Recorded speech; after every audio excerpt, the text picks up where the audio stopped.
So, holla to all you folk there in Uruguay. Hello. This is the third talk on the Australian lamb industry.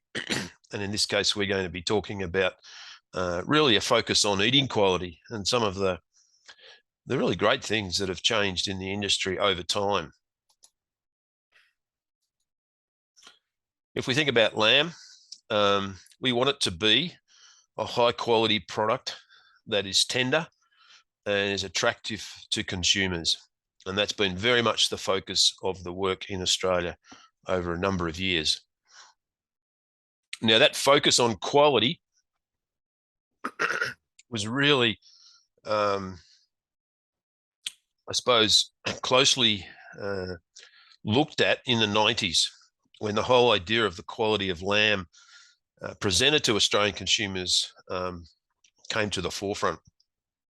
And as a part of that, and the reason for that was that we did a baseline audit focusing on tenderness back in 1997.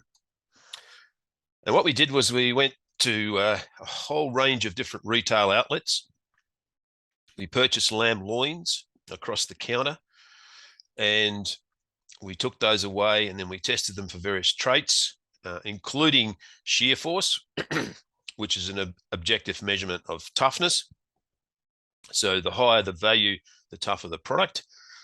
And we did that 4 times during the year in 3 of the major cities of Australia. And the reference is included in this diagram for you to go and look at if you want to see more detail. Now, this graph shows the distribution of the shear force data that came out of that study back in 1997, 98.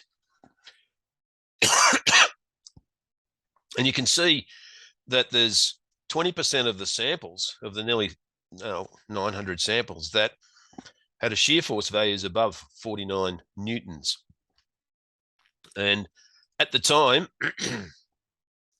it was considered that this level would be representative, what would be tough, considered tough for lamb. So it was suggesting that about 20% at that time would have been considered tough. Now, one of the other interesting things about this audit was that, of course, we were purchasing the product across the retail level counter.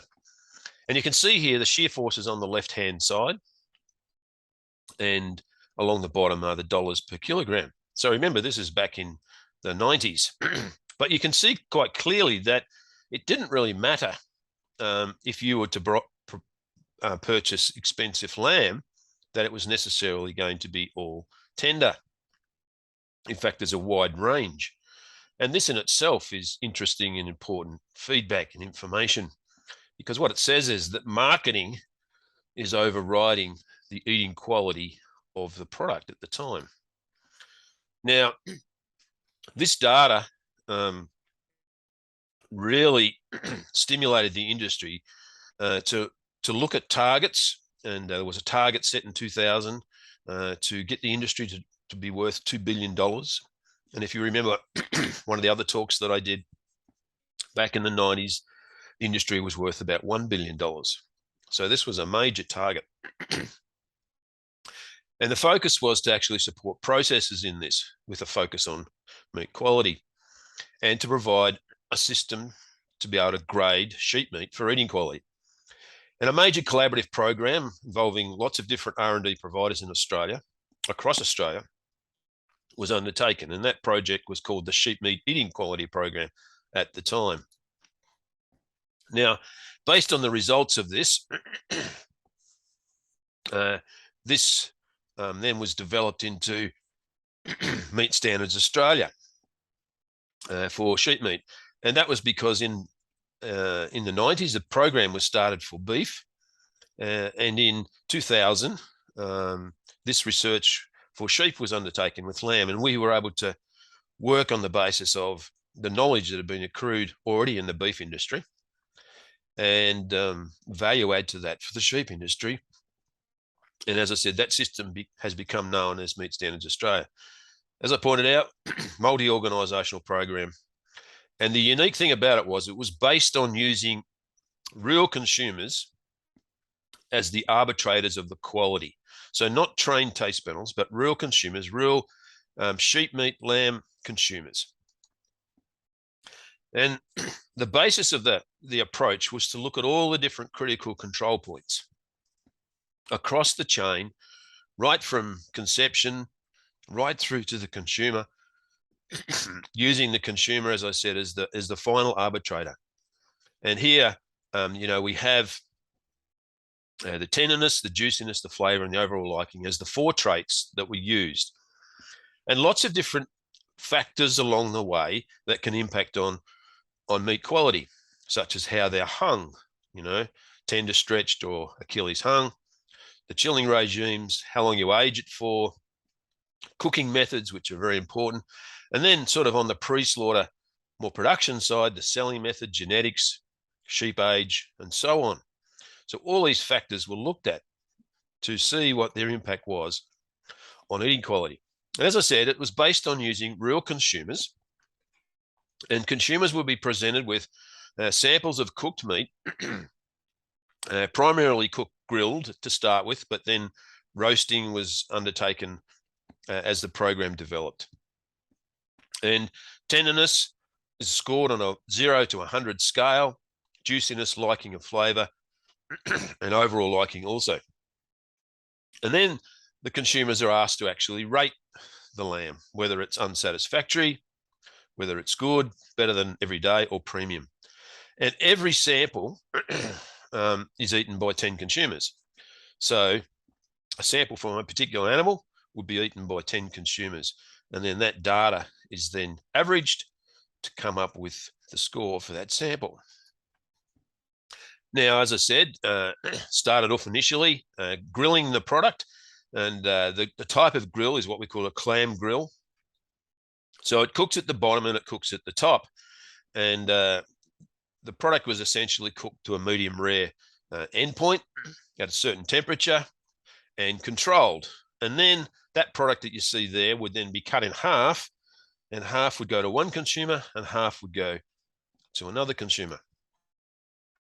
Now, what the program showed as we actually looked at where the industry was that to get maximum eating quality, we needed to control the rate of pH decline.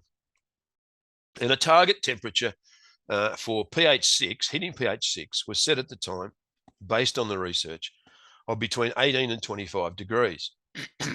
Now, that target's been widened since then from 18 to 35. And this was for short-aged domestic product. In other words, product that was aged for 5 days. Now, initially, when we went out and measured pH decline in a number of abattoirs, we found that, in fact, only 3% would actually meet that target. And so it meant that to actually be able to achieve improved eating quality, we had to do something about the rate of pH decline. And that required a major change in focus. And this is a diagram of showing exactly what we would expect to be the ideal pH and temperature fall. And it was clear to us that to achieve that, the only way that we could do that effectively was by using electrical stimulation. And what that does essentially is increases the rate of glycolysis, and it increases the rate of pH decline. So you avoid what we call the cold shortening window up here, and the potential, particularly in lamb, to end up with a tougher product because it actually cools quickly and the pH is still high. So stimulation is designed to overcome this. Now, you can also get too much stimulation. That's less of an issue, particularly for lamb, given the size of the carcass. So the issue was, how would we achieve this? Because at the time, there was essentially only one abattoir in the whole of Australia that actually had electrical stimulation technology installed. Now, the great thing was that there was another program developing, looking at electrical inputs to maximize different traits in slaughtered beef and sheep. And the reality is, this was based on the concept that electricity ain't electricity. In other words, you can vary the effects of electricity on muscle by changing the parameters. A new technology was needed. So in this photo, on the left up here, this is a high voltage stimulation system that was installed in one abattoir. This is very effective and was used in a hot boning situation so that they could pull the temperature and the pH down and then bone before the onset of full rigor. Now, the problem with this technology is that, as you can see, all the carcasses are on here being stimulated at the same time. So depending on how many carcasses are there, you get this average effect. In addition to this, this unit works at very high voltage and essentially has to be shielded from the workers in the abattoir, because if they were to touch that, they would actually probably die. It's working at about 2 amps and up to 1100 volts. Now, the new technology that was developed is shown in the picture on the right over here. And in this technology, what we have is a series of electrodes here, separated by insulators, so that every carcass gets an individual dose on every electrode that it hits. So a very different concept. And as I said, what we expect this pH temperature window to do: prevent cold shortening, improve meat tenderness, and hopefully also reduce product variation. So just to give you an idea of how things work. So that high voltage system that I showed you, here we can see it's got a constant voltage. And as the carcasses vary in their resistance, so will the current that flows through those carcasses vary. And in essence, you end up with an average effect across these carcasses because this is all one live rail. Now, the new generation technology, which is what we call it, works on an individual basis. And as I said, there's insulators here between each electrode. When the carcass actually hits that first electrode, this system detects the amount of resistance, and it's set up to vary the voltage in contrast to the high voltage system. And so the amperage actually is designed to stay the same. And so it alters the voltage accordingly to give you a constant amperage. And as a carcass goes along, it gets this repeated stimulation. The length of this stimulation unit is determined by your chain speed and the time that's needed for an adequate dose to go into the carcasses, something in the order of 35, say, to 45 seconds. Now, the actual electricity also is quite different in this case. So here we have a high voltage stimulation, and this is what we call a sinusoidal type frequency. Here we have the new, what we call medium voltage. So they're short square pulses that go up to about 300 volts. The consequence of this technology is, A, it uses lower voltage, but because it uses the square short pulses, it's actually safe. So it doesn't require the same amount of shielding in the abattoir, and is therefore more easily retrofitted, as we call it, into existing abattoirs without big changes to their chain. So constant current, individual electrodes, low voltage and safe. And this was a great thing to be happening at the same time that we knew that we needed to change the rate of pH and temperature decline. Now, some of the early data on this system in terms of eating quality was published in 2005. And the reference is there. You can see this is an old high voltage stimulation unit. These are the average tenderness. Remember, this is out of 100. So this is a fairly good product. This is loin in terms of eating quality. And you can see the new system is actually quite comparable. In this study, not statistically different. The control, the unstimulated, is about 10 units worse off. In other words, scored lower. And in the rump, we can see a similar sort of effect. It's actually a little bit greater in terms of the benefit that you get from stimulating. So this was really encouraging that this technology was actually going to help us improve the eating quality of lamb in the Australian processing sector by the implementation of this technology. Now, the amazing thing is that this technology has been adopted almost exclusively across the lamb sheep meat processing industry. And I would estimate now, based on the data, that 90% of the product in Australia falls under this category. Now, what that's done is it's provided a platform for ensuring eating quality, but particularly for short-age product, say aged for 5 days.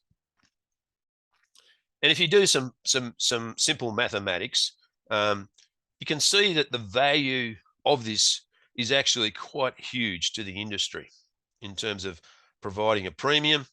And even if a small percentage of slaughtered lamb was implicated, improved, it would be a massive improvement in the industry.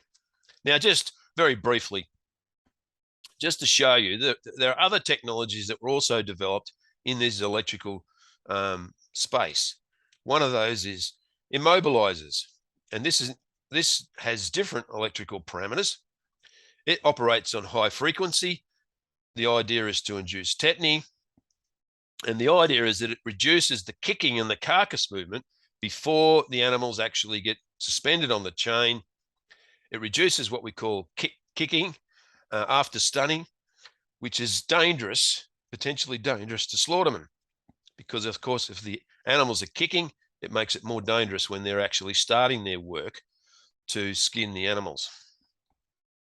Now, another thing that we also worked on at the time, and is actually still installed in one of our major abattoirs, was the idea of using electrical inputs to actually increase the amount of blood that you collect in the bleeding area.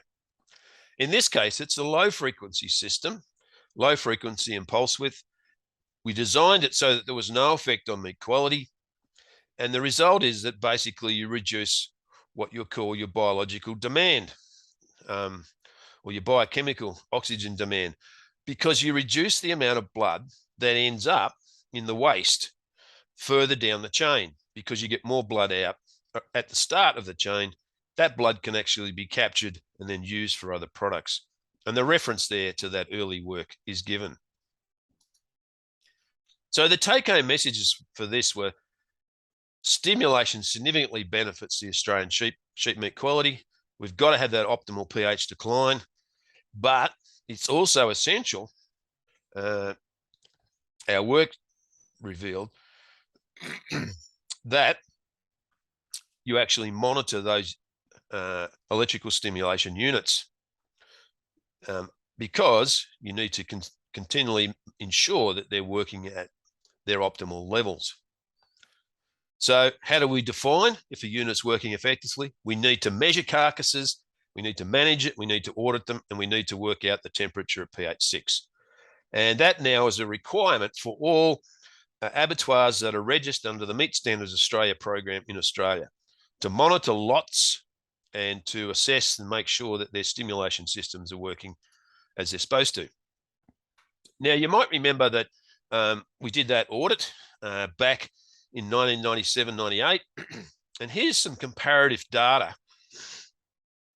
So here's some data from that audit, and you can see the spread of shear force. Now, at the time, we suggested that if it was actually, if a product was sort of over 49 newtons, which on this level here is sort of, it equates to somewhere around about here, that this product would actually be deemed unacceptable. Now, what we've subsequently found from doing this MSA work was that, in fact, the tolerance level of Australians was actually lower than that, So in other words, they wanted an even more tender product, and we're looking at about 30 newtons. So we're actually looking at something that's in the order of this space here, okay? And anything above that would be considered now today unacceptable. And so in fact, the problem was greater than what we'd even anticipated early on. Now, if you actually put together the MSA system and the requirements for pre-slaughter handling, stimulation, aging, then you get a distribution like this on the right-hand side. And what you can see is we've reduced all of those very tough products going into the market. And so this tells us, gives us confidence that we've got a system here that actually can ensure that we've got quite high quality, eating quality lamb. Now, that program has been basically a carcass program. So you've had to have things in as a part of the protocol focused on carcasses. There's a real move to something similar to the beef industry, where we've got a cut by cook model. So recognizing the different cuts and the different cooking methods, and also looking at the predictors that we might use to predict eating quality of the product, because essentially, again, it's a trait that we can't easily measure, particularly when we use real consumers. And the model at the moment that's been looked at is to use hot carcass weight, lean meat yield. And if you remember from the carcass measurement talk that I did, we have lean meat yield ability, or the ability to now estimate that, particularly with the DEXA system. And then the other important trait is intramuscular fat. And as I also mentioned in that talk, we now have technology to potentially measure intramuscular fat. And so we've got the key inputs that we can use to make predictions for different types of cuts and the way that they might be cooked, whether it's grilled or roasted. And you can see right over here on the right that we can then grade the product. So 5-star is premium. It's right at the top. It's a very small percentage of the market, but highly desirable. And then 4-star, and then we get to the ungraded. So the key is, though, that we must be able to measure these traits: intramuscular fat, lean meat yield. And as I said in the other talk about carcass measurement, that's a field of work ongoing. And yes, there are some examples in Australia, but it still requires more work. Now, based on the IMF and lean meat yield, it's actually possible to produce a grid of the likely eating quality. And this is what's shown here. This is an example that was sourced from Meat and Livestock Australia. And you can see that as the IMF goes up, and up here, say 10%, and the lean meat yield is, like 50%, you might get an 80% eating quality score. But you don't get a big reduction by going to a lean meat yield that's 15% greater. So certainly being in this space is much better than being in this space here in terms of eating quality. And what that means is if you're down here, you're in 3-star, and that's actually not going to be graded. Here, you've got a lot of 4-star, which you expect, and then the premium. And so the majority of it is going to be in the premium. And as I said in the other talk about carcass measurement, you might remember that I mentioned that a company was offering a bonus if the IMF level was 5% or greater. And they would certainly want to be in this space here and up here, but there won't be many carcasses in this space. So that's one way to actually approach the prediction of eating quality. But as I mentioned, we're doing work on a technology called Raman spectroscopy. So what if you could actually measure eating quality directly with that particular technology? You wouldn't need necessarily all those predictors that are being measured.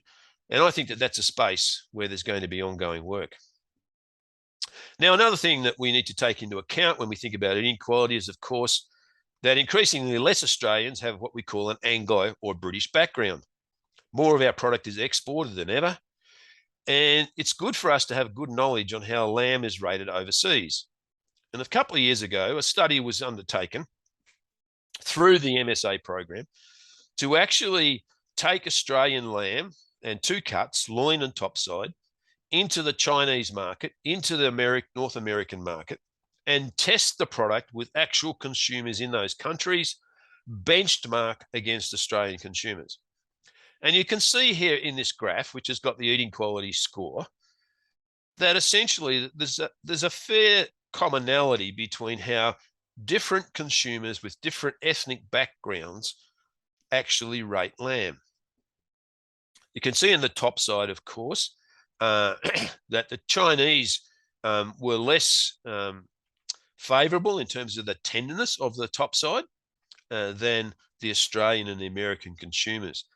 And in terms of the loin, the American consumers rated it higher than both Australian and Chinese consumers. So this is important information to understand, as you need to always keep an eye on the markets to which you're exporting. Now, one of the issues with this work, of course, was, from my point of view, was that it was done on heavily denuded product. In other words, very little subcutaneous fat. And we know from historically that in North America that a country where they seem to drink a lot of chilled water with their meals, that if products are very fat, this leaves a very unsavory taste in the mouth. So it would be interesting for sort of non-denuded products to actually be tested to see whether it actually had the same effect. So what it means in essence too, of course, as we look at our industry, that there has been a requirement to differentiate cuts more and more. And as I said in the other talk, packaging is a big issue, and it's an evolving issue of importance. And we send significant quantity of chilled lamb, vacuum packed to overseas markets with shipping times of 8+ weeks. So if we're going to the east coast of the USA, it certainly would be at least 8 weeks. And on the local market, as I said the other day, packaging has become much more important and has really helped the development of the retail market. And we've got a shift gradually going away from what we call overwrap displayed meat to either modified atmosphere meat or vacuum skin packaging. And the latter is the best option and is now seen on supermarket shelves. The modified atmosphere, sure, it keeps the color nice, but there's good evidence that, in fact, it actually increases the toughness. When we think about packaging, there's definitely a need for more work on sustainable packaging systems. And here we've got some cuts just to demonstrate the variety now on the Australian market. Up here, we've got a mini roast. This is a knuckle. I said in the other talk, came out of the trim lamb campaign. This is vacuum skin packaging, so we don't have problems with oxidation. This is a great product and very nice for roasting. Here on the left, we have a butterfied lamb shoulder, and it's been marinated in rosemary and mint and vacuum packed. Again, a great product, slow cooked, tastes great. Here we have a high value product, lamb, eye of loin, vacuum skin packed, and would be very expensive. I think in this case, it's about $46 a kilogram, and that's a photo from a couple of years ago. On the lower side, we have a prepared shoulder roast that's been seasoned in garlic and herbs, and it's ready basically to heat up. It's been slow cooked. So we have this great diversity now of products that is developed, which has helped to underpin the continual stability of the lamb industry on the domestic market. So another thing that one might consider when we think about eating quality is actually the nutrient value of what you're eating. And to date, there hasn't been a lot of pressure to provide lots of information on this, but we do know that there's more and more brands they're identifying as organic or naturally produced. And we know from some survey work that we did a few years ago that the majority of consumers consider omega-3 fatty acids as important for lamb, along with iron levels. So there is an awareness of the importance of these things in the product that they eat. And trying to deal with this for all the Australian cuts that are in the Australian Handbook of Meat, a couple of years ago, we put together this thing called the information matrix. And this was designed to show us where the gaps in knowledge were. And we did it for a number of different traits. And this shows you the inside of that document. And for instance, we see here, we've got a top side cap off. This is the cut as it would be in the Australian Handbook of Meat, and the description of the cut here. And here we can see that we don't have any information on what the weight of that cut might be according to fat score or GR and carcass weight. We don't have any idea about these traits like the level of saturated fats or the health claimable omega-3s, EPA and DHA. We have a little bit of information on recommended cooking methods. By contrast, we have here the silver side, and we do have data that enables us to predict the weight of that cut out of various carcasses, and then using a particular serving size, work out how many serves we might have. We've got some eating quality data here on this particular cut, both from yearling and from lamb, but no nutritive data. And so what we've done is in a small way, is set out to capture some of that nutrient data. And here we've looked at 5 cuts. They're all from grass-fed lambs, and they were determined over a number of different production line lots. And we can see here the level of iron is in the red and the level of zinc is in the blue. Now, a couple of things strike us from this data. Firstly, there is an obvious difference according to cuts in the amount of zinc. So if you want high levels of zinc, then you would eat the knuckle compared to, say, eating the loin. If you wanted good levels of iron, you could go for the loin or the top side.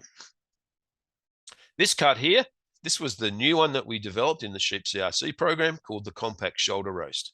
And you can see it eats quite well in terms of nutritive value. If we then extend that to look at the fatty acid composition, and remember these are in a grass-fed system, we've got here the level of DHA and EPA. These are the two health claimable omega-3 long-chain fatty acids that you would find in nutritional guidelines. And you can see here that all of these cuts actually got to a good level, is what we consider a good level in Australia for these particular fatty acids. But there is variation between them. You've got the lowest level here in the eye of shoulder and the highest level in the top side. So what that means is that you can actually then differentiate product based on nutrient value. So if you want to market to a clientele that is interested in higher zinc levels, you can go for a knuckle. If you want focus on a clientele that wants more iron, then you would go to a different cut. Now, when we look at the lamb industry in Australia, we've had this continual global demand for sheep meat. It's forecast to increase. There's no evidence that it's going to decrease. The price of lamb has almost tripled since 2009. And lamb retails now at more than 300% more than chicken. So it's become an elite product on the Australian market. Yes, the kilograms per head consumed per year has gone down. Of course, our population has increased also. But the great majority of that is due to the overseas market and the growth in the overseas market.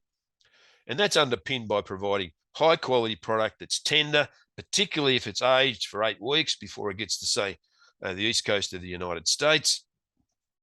But we send lamb now into all these markets, into China, Japan, Canada, North America, and even into Europe. And it's rated as a very high product in the market. So now we've come sort of to the conclusion of these 3 talks. And as we think about an industry overall, and we're trying to develop a strategic plan and a way forward for the things that we should do to grow the value of the industry, my first recommendation is that you need to have all the players that are important in the process, both from the scientists to the farmers, the producers, the people that grow the animals. You've got to have processors on board, those people who process it, and then those who retail the product at the local level, particularly. The processors will be sort of the main conduit into the export market if you want to export. But you've got to have all these people working together. You must understand your consumer base and what their requirements are. So in other words, you need to know how important is, say, tenderness to Uruguayan consumers of lamb meat. What's the current level of tenderness? And that would be one of my first recommendations of what you would do. You would go out and you would test the tenderness of Uruguayan lamb as presented to consumers across the country to give you a benchmark for where you're at. Underpinning all of this, you've got to have a coordinated genetic evaluation system. This is essential to bring about change because you need to have genetic change at the production level. You need to have processing change by the integration of new technology.